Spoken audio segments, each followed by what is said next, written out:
Ապրենք առողջ հաղորդումն եք դուք դիտում 21 TV եթերում, բարև ձեզ, ես Տաթև Նեմարաքելյան։ Այսօր տաղավարում հյուրընկալել եմ Մուրացան համալսարանական հիվանդանոցի մանկական գաստրոէնտերոլոգիական ծառայության ղեկավար, բժիշկ մանկաբույժ Օլգա Սատրյանին։ Սակայն մինչ զրույցին անցնել ուզում եմ ասել շնորհակալություն սպասարկման համար Clint Beauty House-ին, տեղեկացնել է, որ այն գտնվում է Գյուրջան 17 հասցեում, հեռախոսահամարն է 077 31 30 74։ Բարի գալուստ մեր տաղավար, շնորհակալ եմ, որ այստեղ եք։ Ես եմ շնորհակալ հրավերի համար, հույս ունեմ ինֆորմատիվ զրույց Ես վստահ եմ, ցանկացած դեպքում, երբ մենք խոսում ենք երեխաների առողջության մասին, դրանք լինում են եւ ցավոտ, եւ նաեւ հետաքրքիր եւ ինֆորմատիվ, որովհետեւ այս կյանքում ամենաբարդ եւ ցավալի իրավիճակն է, երբ երեխաները խնդիրներ են ունենում, չեմ ասում հիվանդություններ, պարզապես խնդիրներ, ցավեր եւ անհանգստություններ, եւ որպեսզի դրանք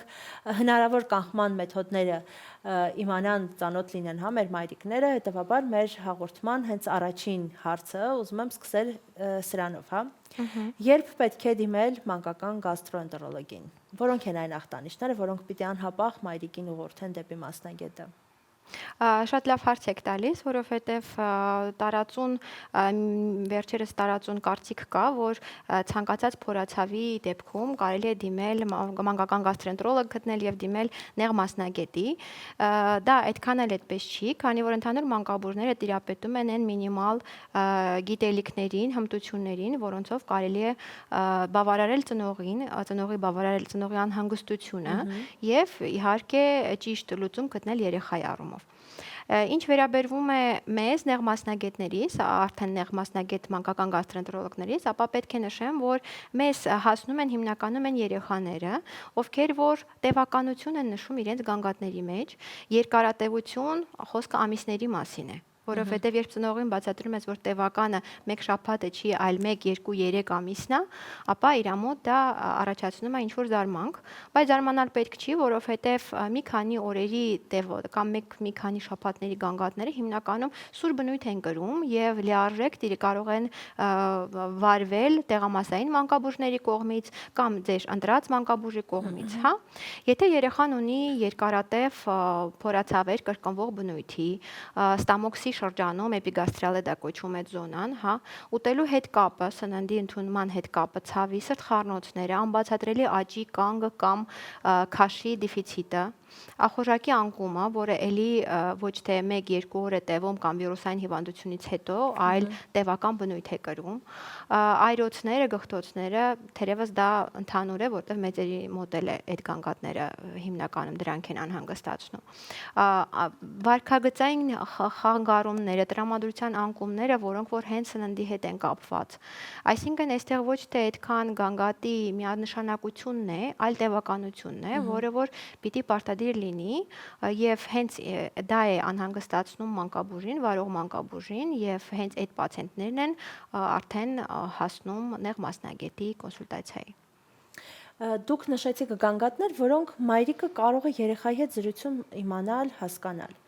Բայց այն երեխաները, որոնք որ դեռ չեն խոսում, մինչև 1 տարեկան են, մինչև 2 տարեկան են կամ գուցե մի փոքր ավելի մեծ են, բայց դեռ չեն կարողանում իրենց գանգատներ, իրենց անհանգստացնող ցավերը ներկայացնել, արտահայտել։ Այս դեպքում մայրիկը ինչ հուշող տարբերակներ կան։ Այս պարակայում եկեք մենք բաժանենք տարիքային շրջանների, մանկության շրջանների վաղ մանկական տարիքը նշեմ։ Նախ նշեմ մինչև 1 տարեկանը, որը էլի տվյալ շրջանի սկիզբն է,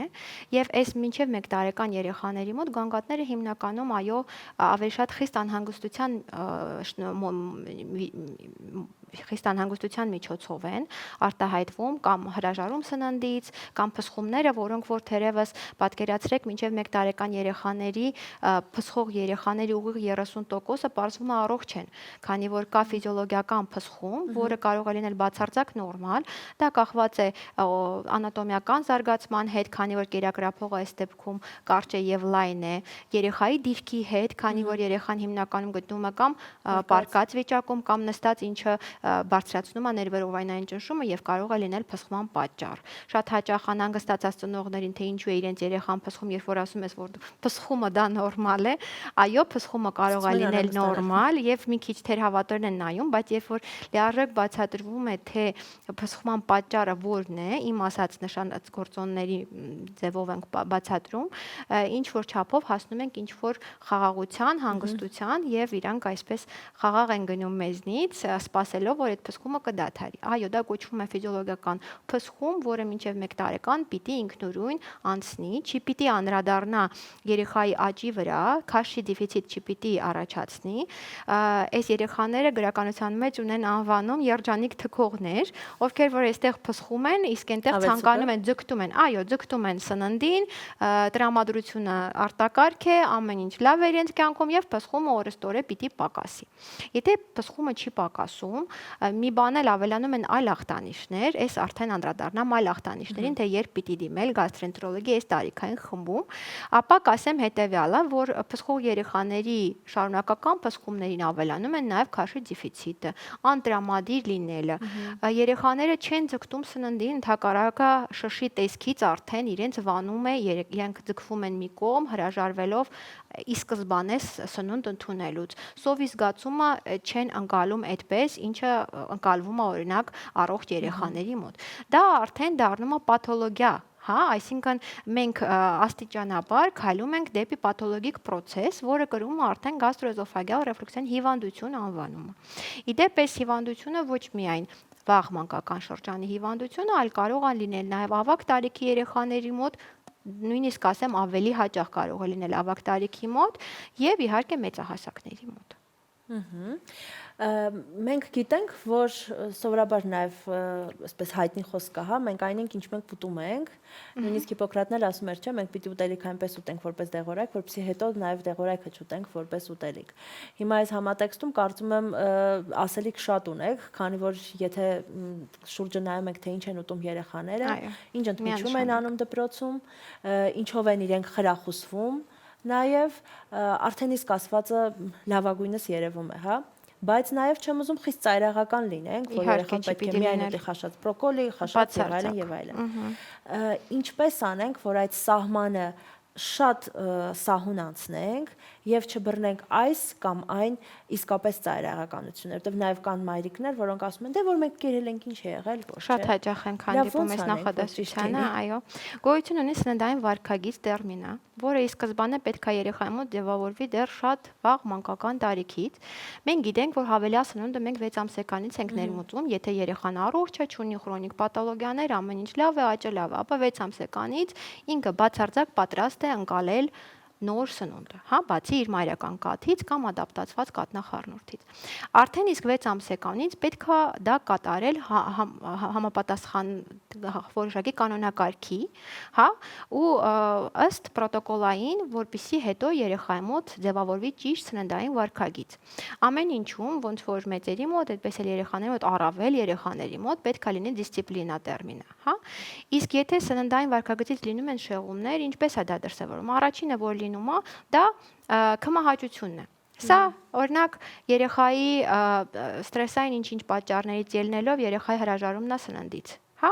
կամ օրինակ երբ որ ծնողներ կան երկրորդ բալիկ են ունենում, իրենց ուշադրությունը սևեռում են ամբողջապես երկրորդի վրա եւ առաջինը փորձելով բոլոր իրեն, այո, իրեն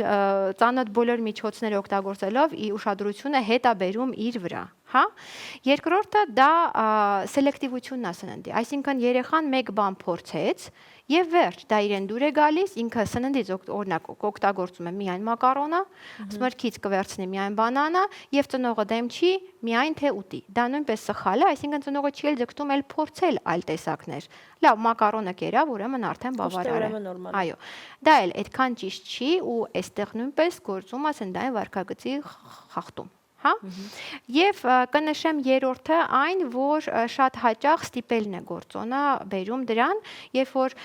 դա կատարվում է ոչ թե շեղելու տրամաբանությամբ կամ խաղի տեսքով կամ ավելի երեխային հաճելի նոտաներով, այլ իմինը ստոպելով։ Պետք է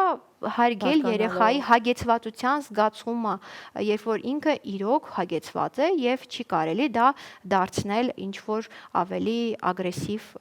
ձևով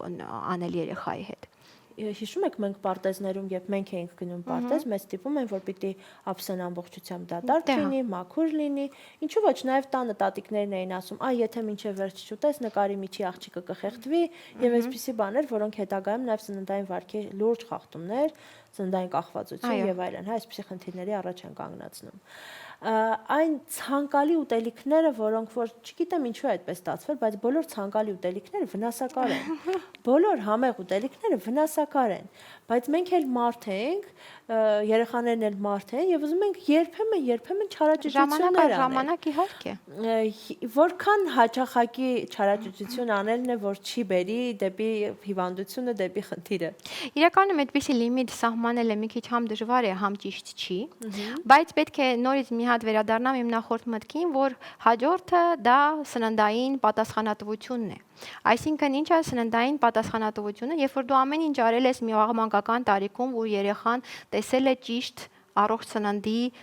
ձևը, հա, ու ունի ձգտում միայն այն պրոդուկտներին, որոնք որ արդեն իր գիտակցության մեջ համարում է, որ այո, սա լավ է, հա, դա հենց կոչվում է սննդային պատասխանատվություն, այսինքն ինքը արդեն տեսնելով քո վարքագիծը, թե քո սառնարանում ինչ պրոդուկտ է դրված, ինչա պատրաստվում իհարկե, միանշանակ, ինչա պատրաստվում տանը, հա, ինչ փորձայով է դա մատուցվում, ինչ ձևով եւ երեխայի մոտ արդեն իսկ ձևավորում է սննդային պատասխանատվություն։ Ինքը արդեն դրսում, եթե լավ, ինչ որ ծննդյան տոն է կամ ինչ որ տոնակատարությունը, որտեղ երեխան մասնակցում է, փորձեց մի հատ վատ սնունդ, բնականաբար դա իրեն որևէ կերպ չի տալու այդ կարգի վնասակարությունը, վնասը հասնում է այն ժամանակ, երբ որ դա սիստեմատիկ բնույթ է կրում։ Այսինքն երեխան գիտի, որ ինքը չկերավ, բայց ստացավ։ Իհարկե պետք չի երբեք սնունդը օգտագործել որպես պատիժ կամ խրախուսանք, իհարկե, բայց պետք է սահմանել այդ մոտեցումը, որ երեխան ինքնին պիտի գիտակցի, որն է ճիշտ սննդակարգը։ Դա բոլորովին խիստ դիետաների մասին չէ։ Խոսքը առողջ սննդակարգի ու որակապես ճիշտ սննդի ընտրելու մասին է։ Ես շատ ցավոտ հարց եմ հիմա բարձրաձայնելու, հիմա բոլոր այն մայրիկներն, ովքեր դպրոցականներ ունեն, պիտի ասեն, որ հենց իրենց մասին է, այդ թվում նաև իմ մասին, հա։ Դպրոցական ընդմիջումը ինչպես կազմակերպենք, որպեսզի երեխան եւ հագեցած լինի, եւ առողջ ծնվի, եւ այդ ուղարկված սնունդը պիտանելիության խնդիր չունենա, եւ նաեւ արագ կարողանա երեխան ուտել, որովհետեւ հիմնականում այդ ուտելու ժամանակը մաքսիմում 10 րոպե է, որից 5 րոպեն երեխան հազիվ հասցնում է դա հանել, դե գիտենք երեխաները շատ ավելի դանդաղ են, հա, այս գործում անում։ Եվ նաեւ տեղափոխման խնդիր չլինի, որպեսզի թափվի եւ այլն։ Լավ, ինչպես անենք, որ սնունդը լինի հարմար, հագեցնող, առողջ ու նաև ցանկալի երեխայի համար։ Այստեղ առաջին հերթին կարող եմ ասել բաց չթողնել նախաճաշը, հա, որովհետև եթե երեխան իր տանը, իր միջավայրում, իր կոմֆորտի մեջ ստացել է բավարար քանակի կալորիականություն, հա, եւ դա իրեն հերիք է, ինչ է կալորիան։ Կալորիան էներգիայի աղբյուրն է, հա։ Մենք ստանում ենք կալորիա ամբողջ օրվա ընթացքում նորմալ գործելու համար։ Եվ եթե մենք նախաճաշին ստացել ենք բավականաչափ ճիշտ քանակի էներգիա, կալորիա, ապա դա արդեն իսկ մինչև ճաշի ժամ իրեն պիտի բավարար լինի։ Եթե ճաշի ժամը բնականաբար հնարավոր չի կազմակերպել ձեր ասացի պես, որ բավականաչափ լինի եւ սնունդի որակը եւ քանակը, ապա նախապատվությունը տալիս ենք թեթև բուտերբրոդային տարբերակներին, փչանալու առումով վտանգավոր չի, հա, եւ հետո տուն գալուց հետո էլ ինքը եթե ստանալու է համապատասխան կալորիականության սնունդ, դա իրեն բավարար է լինելու ու կարծում եմ շատ մեծ ժամանակահատվածներ մենք չենք ունենալու սովի զգացում, եթե չենք բաց թողել նախաճաշը, իսկ ճաշին էլ մենք լանչ բոքսերի տեսքով ինչ որ մի բան իրենց հետ տարել են ուսման վայր։ Այո։ Առաջինը հենց սրանք ենք։ Այո, իհարկե։ Կոնֆետներ, այսպիսի բաներ ենք հասկանում եւ սա ենք դնում։ Մի քանի օրինակ դուք ձեր երեխային ինչ կհյուրասիրեիք կամ ինչ կդնեիք։ Եկեք այդպես չանենք, որովհետև քաղցած վիճակում քաղցրի ներմուծումը ամենավատ բանն է, որ մենք կարող ենք անել։ Ինչու, որովհետև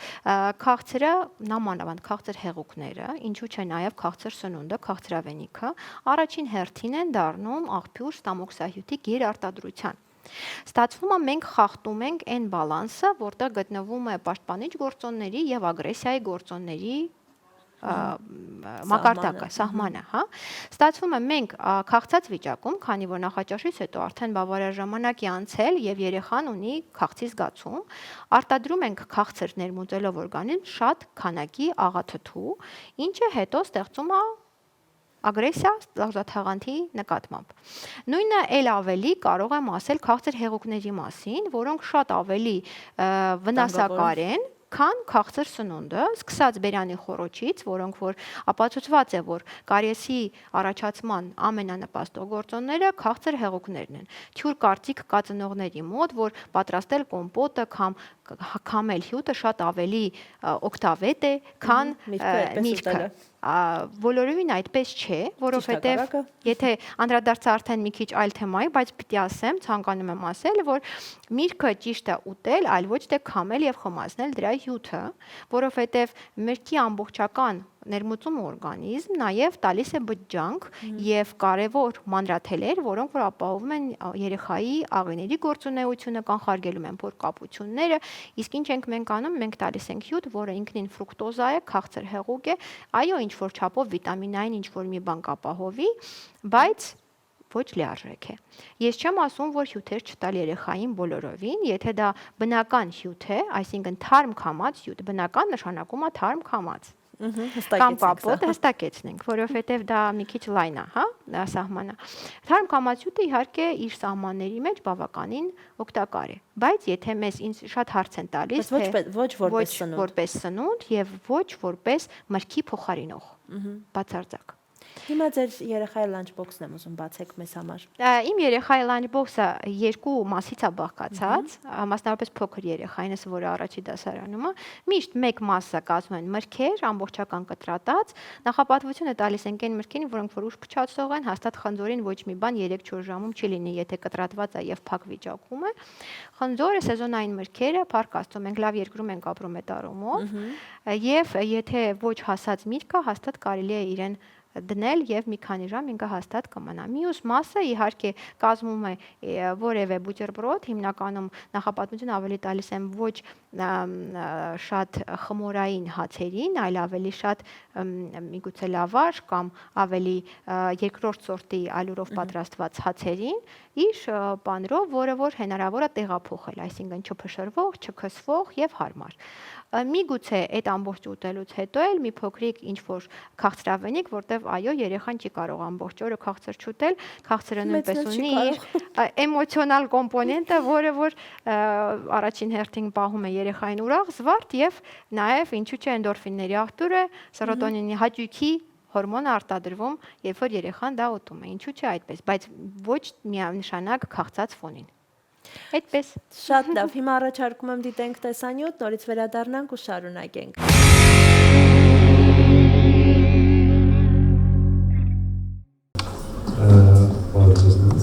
Այսինքն որ ժամանակի տրամադրել եք, այսօր մենք խոսելու ենք մեր հասարակական կազմակերպության վերաբերյալ Global Beauty Union հասարակական կազմակերպությունը, որը բացվում է ոչ միայն դերմանետի համար, այլ ամբողջ բյութի ոլորտի հետ կապված, այսինքն պերմանենտ, թղթիչների լիցք, մանիկյուր, պեդիկյուր, ինչքան մասնագետներ կան, պլաստիկ վիրաբույժներ կլինեն, կոսմետոլոգներ եւ այլն։ Հիմա սկսում ենք պերմանենտ գնահատականներից, մասնագետներից։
հասարակական կազմակերպությունը հնարավորություն է տալիս լինել մասնագետներին պաշտպանված, ապահոված եւ տեղեկացված լինել վերջին նորություններին։ Ապահոված են ոչ միայն լինում մասնագետները, այլ նաեւ հասարակությունը։ Պահը հասունացել էր, որպեսզի կազմավորվեր հասարակական կազմակերպությունը, որտեղ հավաքվում են բյութի ոլորտի բոլոր մասնագետները եւ տեղեկացված են լինում հասարակությունը մեր բյութի ոլորտի բոլոր զարգացումներից, ձեռքբերումներից եւ ավելի գրագետ է մատուցվում այն ամենը, ինչ նորություն է եւ ինչ արդիական։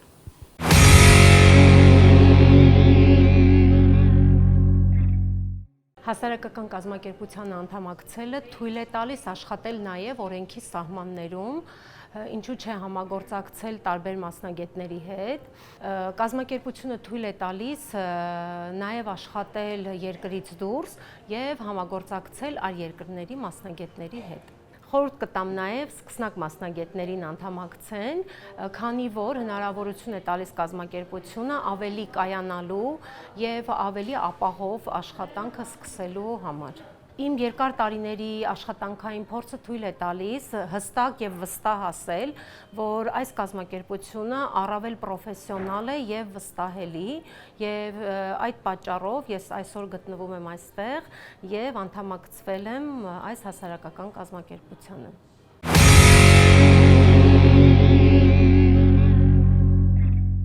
Global Union հասարակական կազմակերպությունը ինձ համար այս պահին կարևորագույն կետում է գտնվում ու կարծում եմ բավականին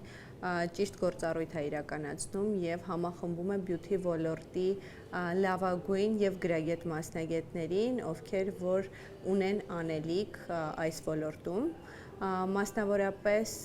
մաստեր կլասների եւ տրեյնինգների անցկացումը կարող են կերտել գեղեցիկ եւ գրագետ մասնագետներ Հայաստանում եւ ինչու՞ չէ մեր մասնագետները կարող են արդեն գործունեություն ծավալել եւ իրենք հենց դասավանդում իրականացնեն միջազգային շուկայում, որովհետեւ հաճախ մենք վերցնում ենք դասեր միջազգային մաստերներից, բայց մենք էլ պետք է գա մի օր, որ կարողանանք առաջ քայլել եւ այո Հայաստանը ներկայացնել բյութի ուղղվածությամբ նաեւ միջազգային տիրույթում։ Իմ ակնկալիքները ՀԿ-ից ինքնակրթվելն է, վերցնելը այն ամենը, ինչը որ հնարավոր է եւ տալ այն ամենը, ինչը որ կարող եմ։ Գիտելիքներ, հմտություններ եւ վերցնել եւ տալ։ Կարծում եմ յուրաքանչյուրիս առաքելությունը ՀԿ-ի շրջանակներում դա է լինելու։ Կարող եմ խորհուրդ տալ բոլոր այն մարդկանց, ովքեր ցանկանում են պրոֆեսիոնալ ուղով քայլել, կարող են միանալ ՀԿ-ին եւ այո դառնալ առավել պրոֆեսիոնալ, որովհետեւ այստեղ համախմբված են գիտելիքների մեծ պաշար ունեցող մասնագետներ։ ՀԿ-ն մեզ առավել պրոֆեսիոնալ հարթակ է կատարելագործման եւ առաջ գնալու համար։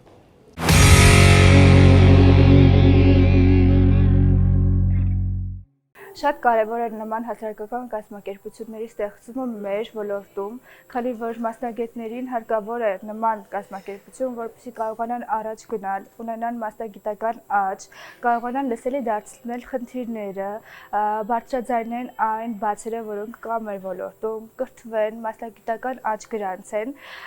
շփվեն, քանի որ մեր ոլորտում եւ ոչ միայն մեր ոլորտում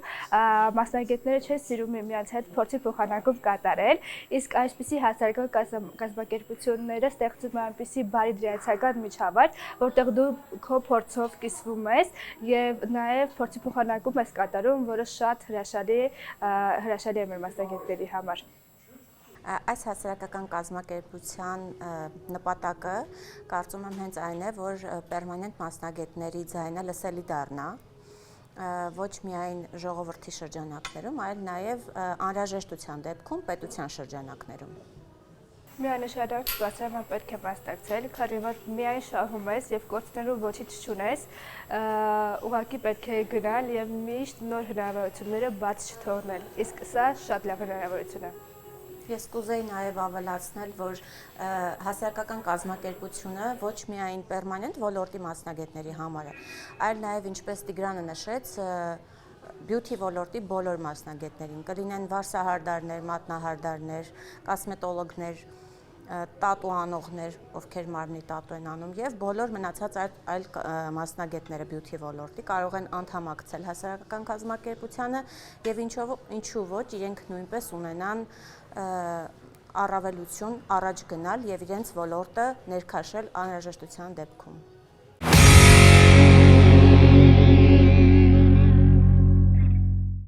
Շատ լավ եւ որպես ամփոփում, հա, այսօրվա մեր զրույցի, չնայած հարցեր շատ ունենք, բայց դե եթերային ժամանակն էլ մեզ միշտ կաղապարում է, բայց որպես վերջին հարց, վստահ եմ նաեւ ցավոտ հարց եմ բարձրաձայնելու ձեզ համար եւս։ Մենք սիրում ենք ընտրել մեկ մասնագետ եւ բոլոր հնարավոր հարցերի դեպքում լինել հենց այդ մասնագետի մոտ, մոռանալով, որ արդեն վաղուց բժշկությունը նեղ մասնագիտացման է գնացել։ Անկամ ստոմատոլոգիան, երբ առաջին հայացքից թվում է, թե ստոմատոլոգիա է, էլի ունի իր նեղ մասնագիտացումները։ Էլ չեմ ասում, երբ խոսքը վերաբերում է մեծահասակների ու երեխաների, հա։ Ինչու է կարևոր, որ երեխաների դեպքում երեխայի խնդրով զբաղվի մանկական գաստրոենտերոլոգը։ Շատ կարևոր է, շատ մեծ հարգանք ունեմ իմ այն գոլեգաների նկատմամբ, ովքեր որ տեսնելով խնդիրը ու հաստատ տիրապետելով խնդրին, մեկը ընտրում են այն տարբերակը, որ տվյալ հիվանդով պետք է զբաղվի նեղ մասնագետը, ով որ ոլորտին ավելի նեղ հայացքով կնայի։ Դա շատ կարևոր է, որովհետև շատ հաճախ հանդիպում ենք նաև հակառակ կողմը բժիշկներ, ովքեր որ զբաղվում են ամեն ինչով։ Հա, դաժան է, բայց փաստ է, որ կան այդպիսի անձինք։ Ձեր ասացին վերադառնանք, շատ կարևոր է հետազոտել մեր պրոտոկոլներով, այսինքն մանկաբուժական եւ մանկական գաստրոենտերոլոգիական պրոտոկոլներով, որովհետեւ դրանք կտրուկ տարբերվում են թե ագրեսիվության մեթոդների ագրեսիվությամբ, թե վերջնական արդյունքով։ Իսկ մոտեցումը լրիվ տարբեր է։ Մոտեցումը միանշանակ տարբեր է։ Այո, եթե դա իհարկե շատ լուրջ խնդիր չի, որը կարելի է շտկել մեկ դեղորայքով կամ մի քանի արյան քննությունով, ապա խնդրեմ թեկուզ տեղամասային մանկաբուժը, ես իմ զրույցի սկզբում նշեցի, որ պետք է սկսել ամեն դեպքում ձեր մանկաբուժից։ Եթե նա հարկ կգտնի, որ իրոք կարիքը կա, ապա նա կուղարկի, կկապնվի մեր նեղ մասնագետներիս հետ, հա։ Իհարկե, բայց եթե խնդիրը արդեն տևական է, գանգատները տևական են, իմ նշած գանգատները բոլորը երեխան ունի, ավելի կոմֆորտ է ծնողի համար միանգամից դիմել այն մասնագետին, ով իր երեխայով 0-ից կզբաղվի եւ կհասցնի մեկ արդեն վերջնական կետի եւ կտրվի այդ մարդու հարցի լուծումը, ինքն էլ հանգիստ կլինի, երեխան էլ առողջացած։ Եվ այստեղ ուզում եմ անպայման շեշտենք, որ երեխայի առողջությամբ պետք է զբաղվի մանկաբուժական կրթություն ունեցող մասնագետը, որովհետև մենք ասում ենք, դե եթե լավ նեղ մասնագետ հասկացանք, նեղ մասնագետ գաստրոենտերոլոգն է նեղ մասնագետը, բայց այստեղ չէ որ սկզբում նեղ մասնագիտացումից առաջ գծիկ եւ մանկաբույժ ենք նշում։ Միանշանակ, այդ նույնպես դες ուզում եմ ասեմ, որ բոլորս նեղ մասնագետները, ովքեր որ տիրապետում են այդ կվալիֆիկացիային նեղ մասնագիտացում են անցել, ի սկզբանե մանկաբույժներ են, հա, ու չի կարող օրինակ մեծերի գաստրոենտերոլոգը մի քանի ամսում դառնա մանկական գաստրոենտերոլոգ, ոչ, մանկական գաստրոենտերոլոգը առաջնահերթ մանկաբույժ է։ Ու դա շատ կարևոր է ու ամբողջ աշխարհում է այդպես, որ մանկական ցանկացած նեղ մասնագետ ի սկզբանե մանկաբույժ է։ Այո, սա ամենակարևոր հանգամանքն է, որի վրա պետք է անպայման ուշադրություն դարձնել։ Այո։ Ես շնորհակալ եմ շատ ձեր ներկայության համար։ Հուսով եմ, որ գոնե այն հատվածը, որտեղ մենք մենյու ներկայացրեցինք, սա արդեն պիտի որ օգտակար լինի բոլոր մայրիկների համար։ Սիրելիներս, հիշեցնեմ, որ զրուցակիցս Մուրացան համալսարանական հիվանդանոցի գաստրոենտերոլոգիական ծառայության ղեկավար, մանկաբույժ գաստրոենտերոլոգ Օլգա Ասատրյանն էր։ Հիշեցնեմ նաև, որ մեզ սպասարկում է Klimt Beauty House-ը, որը գտնվում է Գյուրջան 17 հասցեում, հեռախոսահամարն է 077 31 30 74։ Շնորհակալություն ուշադրության համար, ցտեսություն։